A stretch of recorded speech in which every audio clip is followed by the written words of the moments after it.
Hi everyone, welcome to my channel. I had promised you that I would show you the Advent calendar books that I make for Christmas for people, the holiday season. So usually when I start this project, I start with an old book. This book happens to be from a community library sale. I think I got a whole bag of Christmas books for maybe $2. So this year I put together 3 of these books, and then I did 4 additional Advent calendars, which I can tell you about later. This one happens to be a Christmas handcrafts book. Again, these were probably headed for the landfill, but I rescued them from the library sale. You can still see it has the numbers from the library and the old tape. And this book happens to be published in 1993. So basically what I do is I start with the book. I find the center of the book roughly, either by doing the math of subtracting the last page or subtracting the first page from the last page. I find the center, or you can just eyeball it.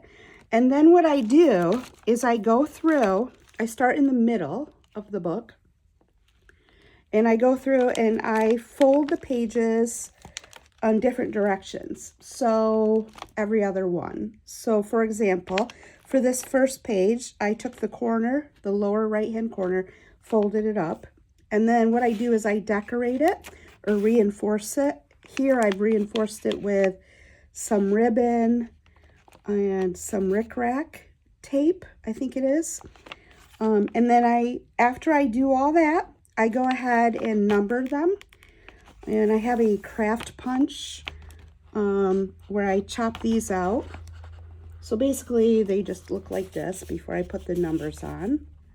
And you can get really crazy with this. You could do all one color theme.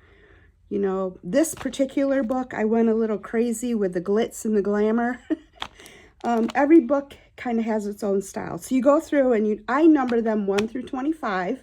I know some people do Advent 1 to 24, but I just like to do 25. So that's what you do. Fold up, and then fold down, fold up, fold down, etc., etc. Number them all, and then comes the fun part.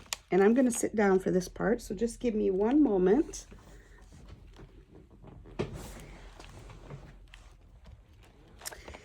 So, as you can see, it makes the book quite chunky, which I love. After I fill it with small gifts, I will wrap a ribbon all the way around it and either tie it here or I will tie it on the front of the book. I'm going to just show you some of the pages just so you have an idea. Just want to make sure I'm in shot. Okay. So you can put really anything you want in these pockets. It's kind of a challenge sometimes to find small things that will fit. But just to give you an idea, there are so many things you can put in here. As you can see, I did some York peppermint patties. This year I found some bath fizzies, shower fizzies that were small, so I would slip them in. Sometimes if the gift I want to give someone is too large, what I will do is I will take a tag like this, right, a nice size tag, and I will write a little note here about opening the gift that I put separately in a gift bag. And these are just wonderful. I love these tags. I just found them this year. I found them at Ollie's, which I was pretty excited about. This year I found them in the Christmas tree design. the Santa design with the fun glasses. I mean, isn't that so cute? And the snowman design. And they were a great deal. I got 12 tags of each of these for $1.29 each. So 12 tags for $1.29. That's pretty good. And I just love the quality of these. So as you can see, in this case, I have taped the tag into this pocket so that when December 4th comes, the person can pull out their tree and read what's on the back of it. And as I said, I keep separate wrapped gifts in a large gift bag to hand to them when I give them the book. So as you can see, the sky's the limit. You can decorate these pages however you want. It's just really fun. You can put candy in here. Sometimes I will put things like this, like the emergency packs, just to boost people's immune system. We all need that, right? Especially in the winter months.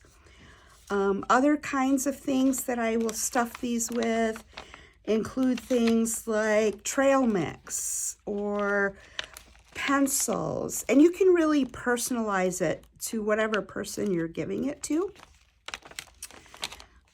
And let's see what else. So that's basically how it goes. And as you can see, I've decorated the corners of each page. On this particular book, I use these little foam stickers that I probably got at the Dollar Tree at some point. You just peel the paper off the back.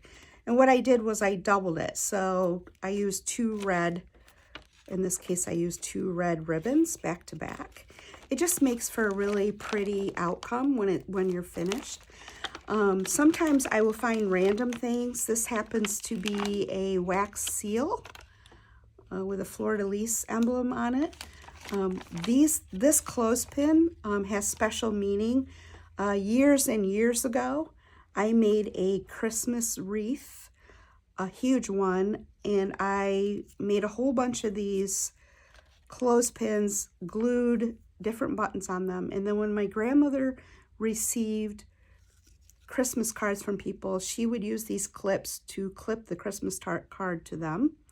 So it would be a whole wreath of Christmas cards. And this book happens to be going to a family member of mine. And so I included this here, just as a reminder of that wreath that we saw for years hanging on my grandmother's wall. But you can really use anything you like. I had a lot of stickers floating around, had some lace with some pearls. Here's some really pretty snowflake ribbon that I got at a yard sale a couple of years ago. Really fun. What else can you put in here? Well, you can put really anything you like in these books. I'm going to give you some more examples. So we've already talked about candy. We've talked about emergency. We've talked about shower fizzies. You could also put magnets in there. Small hygiene products, like for example, this nail file, or not nail file, nail brush.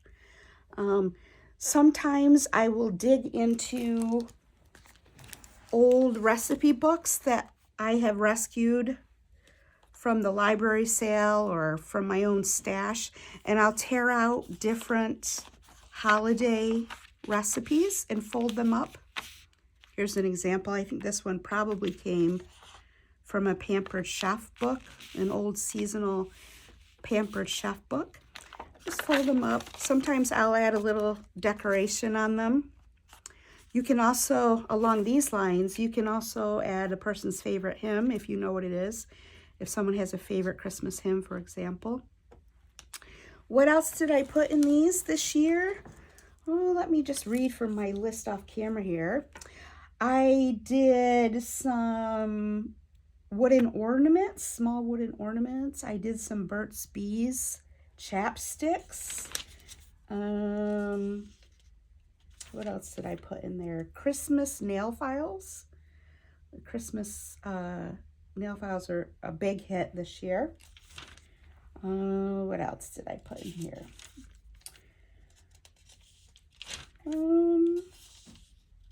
some of the bigger gifts that I put in there included tags that led people to go unwrap a pair of holiday socks. In addition to doing the 3 books this year, loading the 3 books up, I also did 2 advent calendars for 2 family members, and all 25 of the small boxes that were in their gift bag were all holiday socks or just regular socks. And I did that in memory of a family member. So really the sky's the limit. You can really personalize these books to have anything you want in them, basically. I'm trying to think if there's anything else I wanted to talk to you about. Stationery is a good option. I got a whole bunch of these blank books for almost nothing, and they come in all different colors. So you could decorate a notebook like this, or you could just give it to someone as is. I found these really cute little, they're called pocket hugs. They're little tiny crochet items. You can put that in there, like if someone that you're giving the gift to is into crocheting, that's a fun little gift. Ornaments, you name it. Whatever you like can go in those books. I hope that you've enjoyed this video. If you have, would you please just take the time to give me a thumbs up? Share if you have someone in your life that you think might be interested in the video. Also, if you would hit that subscribe button, I'd really appreciate it. In my first year of doing my YouTube channel, I think I have around 148 subscribers so far. I would love to reach 200 before the end of the year. Anyway, thank you so much for tuning in, and I'll see you next time. Happy holidays.